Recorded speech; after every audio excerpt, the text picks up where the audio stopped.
Alright guys, we're here at a customer site. So here's a Sievert Torch, just changing the topic now, and it doesn't matter which torch you're using. In North America, certainly we have, I think it's called a 5C threaded portion on your regulator.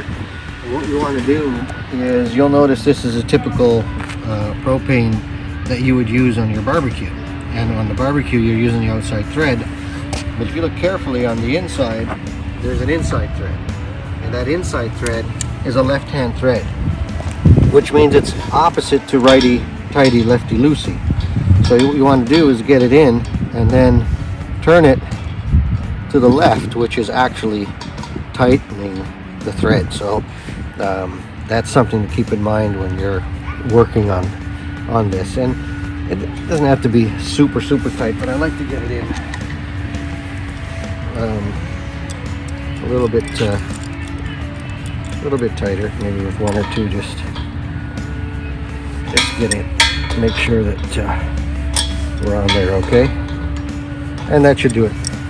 So once you get it on, that's nice and snug. Then you got a regulator here, and you've got another regulator here for your torch, for your flame, and then that's your trigger on the Sievert. So important too that this is a soft flame torch. It's got a big bellows, so if you have a weed torch or something like that, that should do the trick also.